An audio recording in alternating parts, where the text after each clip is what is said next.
Good day YouTubers, and thank you for tuning in to today's toy review. And even though I'm making this video at around 10 AM, surely that's the main reason, because I'm actually making this video on Saturday. Notice there's a lot of red paint stains right here, and I might as well just grab a bathroom sponge and just disinfect this thing. There's actually quite a few here right over during the making of this video, which is obviously not a good sign if I'm wanting a clean looking house. And it almost feels like that April of today, well, it's the 4th of April today, we're currently on Easter Saturday. I don't know about you, but to be honest, hey, would I probably presume that this day would have been conveniently dry without making videos? No, I wouldn't probably say so. But in this toy review, we're going to be taking a look at, of course, possibly the most ununanimously boring flip-flop origami black-headed gull post-breeding forms 12-pack, which costs about £13.50. Now, I did say that when I was going to be reviewing flip-flop products, I was going to be doing a toy review at around 5, 6, 7 AM, but my body just didn't want to, so I do apologise for not actually scheduling it correctly, because obviously my toy reviews aren't always that great. Neither packaging wise, it's not that great at all. But anyways, I'm going to go ahead and start unpacking the beast, which is just already unpacked. Yes, it's pretty much the same, isn't it? So we've already got some, what do you call them, summer plumage black-headed gulls. They all look like, don't they? I've seen that so many times. And here's the other one. These guys look very much common to you. I feel like they are. Not only when they're in colonies, I guess, or I think most people would never ever see these guys, you know, for time, but only briefly. Very interesting. And then what's that? Although we've only got a few breeding pairs of black-headed gulls, which are the adult ones, we've actually got some first winter plumage black-headed gulls and some juvenile black-headed gulls, which is actually quite unusual, considering, hey, that this is the first winter. And to spot the difference, here's something I actually have worked myself out. So if you're looking at the juvenile, you're seeing a lot much more brown. There's a lot more brown covered in the bottom half of the bird than it is with the first winter bird. And once I start to open up this one here, there's not much browning that's actually on the top of this bird. It's just plain grey. But if I look over here on the juvenile, which in a sense there's actually two of them, there's on the top, which sort of makes sense. And there's the other side here. Very same. I think most of these birds will be jumping into their first winter plumage, very much like so.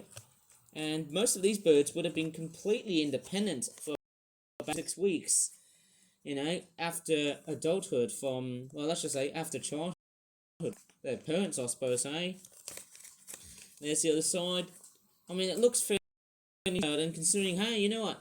These weird, dark, brown-looking, headphone-looking look. Sorry, the frame is just cutting a bit, so let me just jump cut, and I might as well move on to the other product.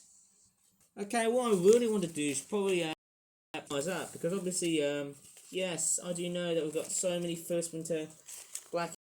There's actually way too many of these guys. I mean, maybe there's some people saying, oh, but I haven't seen it yet. Well, I'm showing you just a little bit of it, just because I've seen them so many. Oh, well. What's up with gulls? And I feel like I've seen so many seagulls. So many of them. You know, the larger ones are probably becoming more common, I guess. Oh, I should probably pack all of the small ones inside. In they go. Looking much better, isn't it? And yes, it doesn't really stick that well. Well, let's move on to something that's much better than looking at seagulls, with the fact that Tony Duck is pulling a lot of oil and gas and petrol, crude oil and whatnot, probably from the Strait of Hormuz. So if I'm sounding too political, but go ahead and take a look at. Oh yes, this is a vehicle that I want to present. And what's with this very nasty looking black on the top of the roof? Not that good to know, but what's really good to know is that, hey, this car here is a stunner. And why is it a stunner, you may ask? Well, even though it's a newly made, it's a very brand new looking vehicle. In fact, in that case, hey, it's actually designed to look like an old Chevrolet Caprice car. Now, I'm pretty sure it's a SKREEMERZ car because, hey, many of my SKREEMERZ cars are designed after cars built by General Motors. Alright, so hey, here is the look of this car. It looks like it's got wooden framing on the side of it here, eh? That's why it's got a bit of detailing which looks like that. The headlights, they do look cool. Well, actually, these are tail lamps. So, actually, the headlights are these guys. Silly me. Anyways, with that being said, hey, it does look very stunning. Could have added a bit more detailing on the lines and things like that. It would have been much more better if I did a bit of this. But then, hey, it's actually quite a very nice looking vehicle. I love the olive green sort of windscreens on the side. Well, let's just say windows on the side too. And I think that car is actually about to fit my hands just because of how new it is. I'm going to probably add more super glue on the inside of this vehicle. His name is Teddy Caprice, who is based on a Caprice station wagon or estate car. It's probably the first one that I've built. Probably a car that I've actually designed after a let's just say a station wagon or an estate car. What we call in the UK. These rims look like something that you find in a Mandela, as in like something and not a real person. Right, we've also got pretty much some very nice looking what do you call them? Very nice side winders and bumper detailing things, which are all nicely painted grey. I think it's there to resemble the real car, isn't it? I do love the looks of it, and there's the back of it here, eh? It looks bland. But maybe if I look a little bit closer on the top, then maybe there's also some designated reading on the logo here. I think it says SKREEMERZ Caprice something. It's not the most clearest.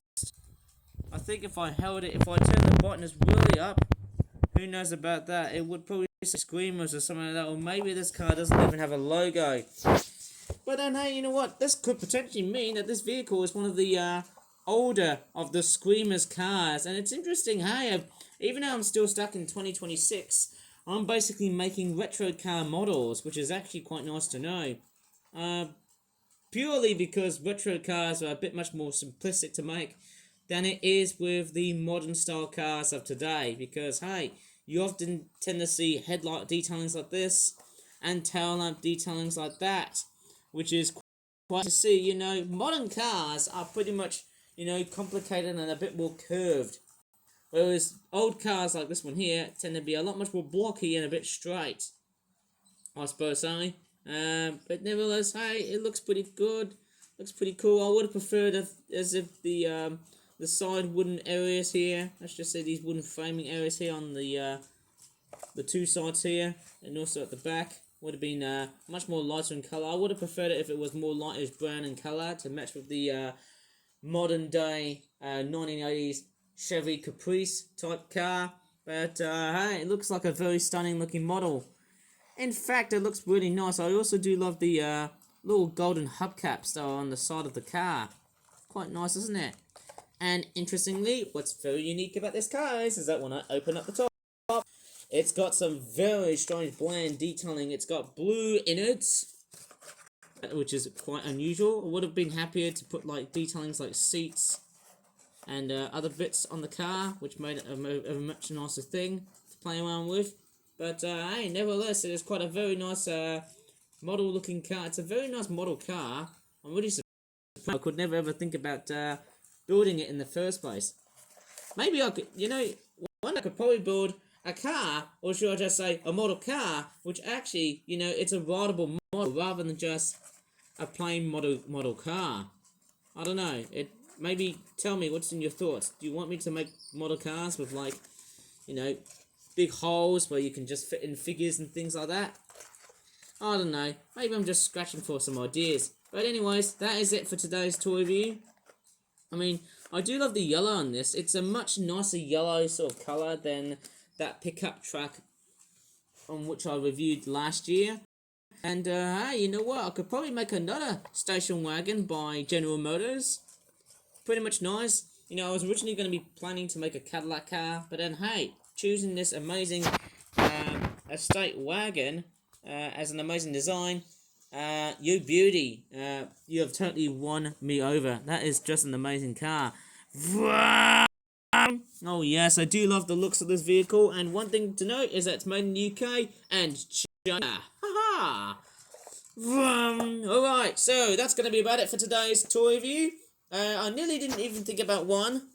But anyways, if you really enjoyed in this pretty quickie of a toy review, please give this video a good like, subscribe for that toy reviews in the future, and as always, thank you so much for watching, and bye for now. I really need to go down. I'm itching for some lunch. Ain't that right, Duck?